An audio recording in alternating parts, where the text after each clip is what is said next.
আমাকে অনেকে বলে আপনার নামের পরে যে টাইটেল ঠাকুর, আপনি ঠাকুর নাকি আর কিছু? ভালো করে শুনুন, যারা আমার নামের টাইটেল নিয়ে সমালোচনা করেন, আমি হচ্ছে সুইপার 4th ক্লাসের। এই মেদিনীপুর স্বামীর শ্রাদ্ধের দিন শূদ্র জাত সমাজে ঘি দিয়েছে বলে ঘি গরম করে তার মুখে ঢেলে দিয়েছে। ঘি শুধু ব্রাহ্মণের খাওয়ার অধিকার, নিজ জাতির খাওয়ার অধিকার না। শুনুন, মনু সংহিতা 4th অধ্যায় থেকে 10ম 11 অধ্যায় পর্যন্ত পড়ে নেবেন। সেখানে বলা হচ্ছে ব্রাহ্মণ যদি কোনো গুণ নাও থাকে তবুও তিনি পূজ্য, তবুও তিনি দেবতুল্য, তবুও তাকে প্রণাম করবে। কিন্তু শূদ্র যদি বিশাল গুণের গুণী হয়, শূদ্র কখনো পূজা পাবে না। কোনো শূদ্র যদি ব্রাহ্মণের বাড়িতে যায় তাকে অতিথি হিসাবে মনে করবে না।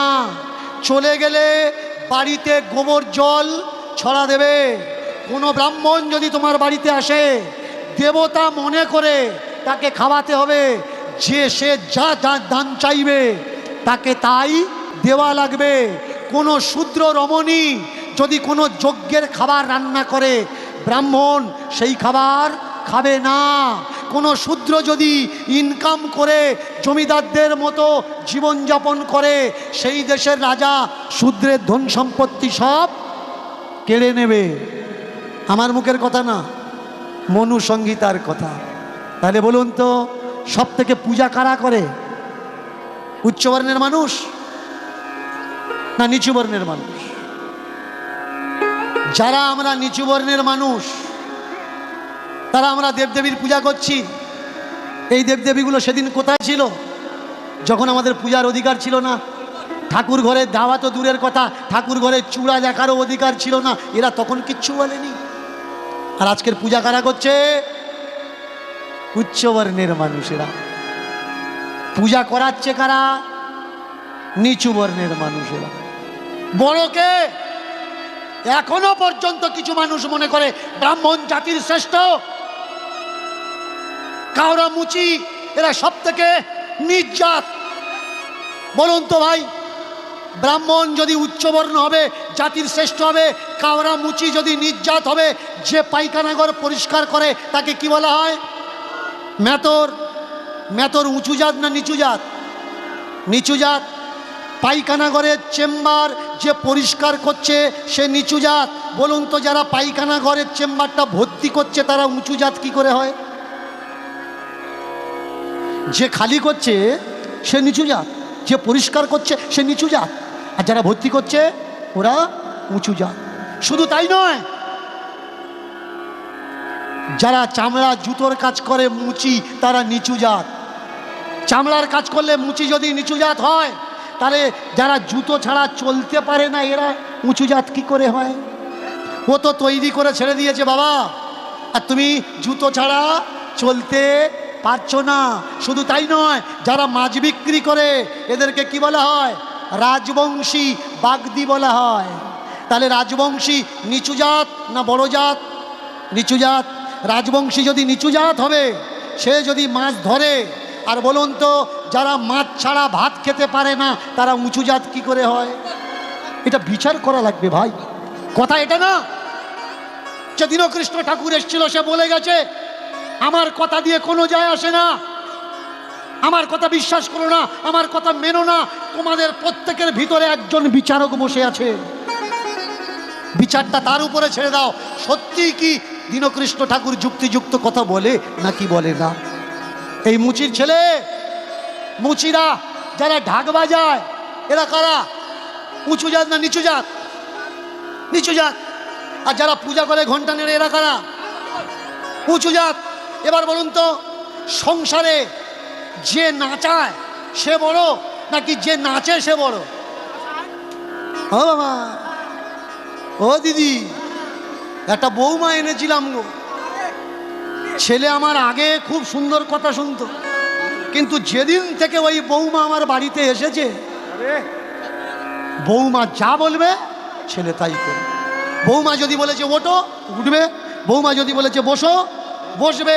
তার মানে বৌমা নাচাচ্ছে আর ছেলে নাচছে। তাহলে যে নাচাচ্ছে সে বড় নাকি ছোট হয়? সে সংসারে বড় হয়। আর যে নাচছে সে সংসারে ছোট হবে। এবার বলুন, দুর্গা পূজার সময় নাচাচ্ছে কে? ঢাকি। নাচছে কে? তাহলে যে নাচাচ্ছে সে ছোট কি করে হয়? যে নাচছে সে বড় নাকি যে নাচাচ্ছে সে বড়? ঠাকুর মশাই আসলে বাড়িতে পা ধুয়ে দেন, দেন তো? মুচি যদি কখনো আসে পা ধুইয়ে দেন? আপনাকে প্রথম শুদ্ধি কে করে?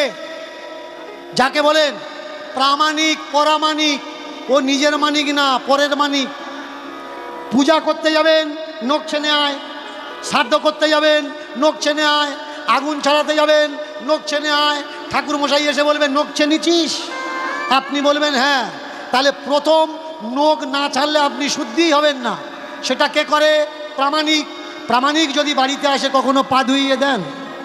কেন দেন না? ও তো চেঁচে দিলে তবে আপনি শুদ্ধি হবেন। ছুঁচু কোথায় থাকে? নখের মাথায়।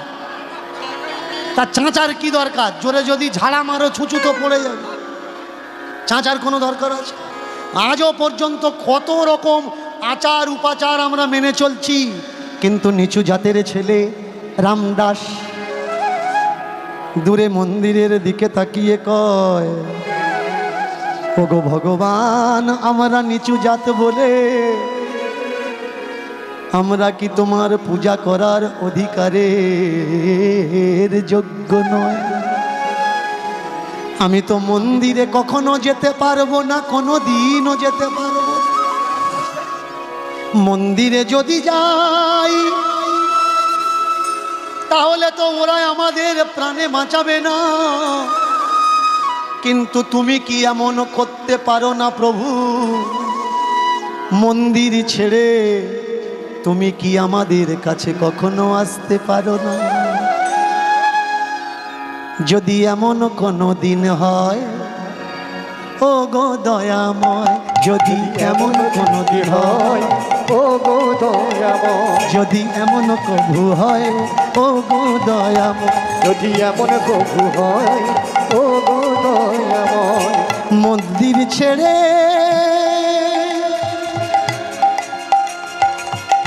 আসতে পারো এসো, মন্দির ছেড়ে আসতে পারো তো এসো, মন্দির ছেড়ে আসতে পারো তো এসো, মন্দির ছেড়ে আসতে পারো তো এসো। আমি তো কখনো যেতে পারবো না, জাতের বিচার জাতের আচার আমার পাও বাঁধা হাত বাঁধা, কিন্তু তোমার তো কোনো বাধা নেই। তুমি যদি কৃপা হয় এসো দয়াময়, যদি কৃপা হয় এসো দয়াময়, যদি কৃপা হয় এসো দয়াময়, যদি কৃপা হয় এসো দয়াময়, কত চেয়ে বসে আছি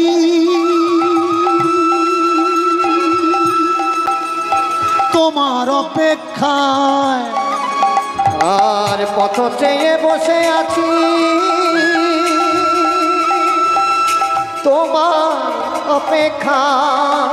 আমি পথ চেয়ে বসে আছি তোমার অপেক্ষা, আমি পথ চেয়ে বসে আছি তোমার অপেক্ষা। এমন দিন হয় যদি কোনো দিন হয়, এমন দিন হয় যদি কোনো দিন হয়, তুমি এসো দয়াময়, তুমি এসো দয়াময়, তুমি এসো দয়াময়, তুমি এসো দয়াময়। নারায়ণম নমস্কৃত্যম চতুর্ভুজ রূপধারি লক্ষ্मीपताय च जगत्पताय च तं नारायणभ्यै नमो नमः।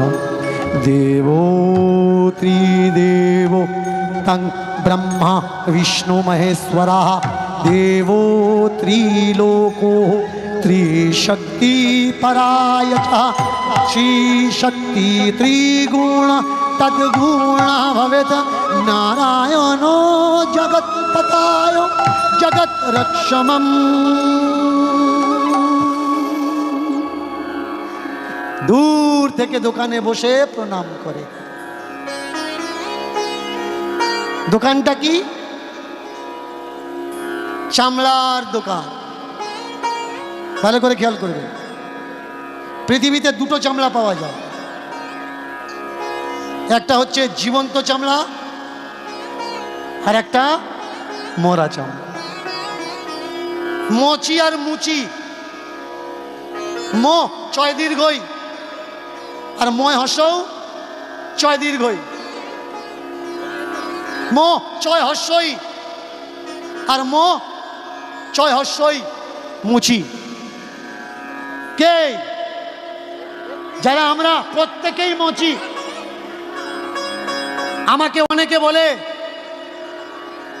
আপনার নামের পরে যে টাইটেল ঠাকুর, আপনি ঠাকুর নাকি আর কিছু?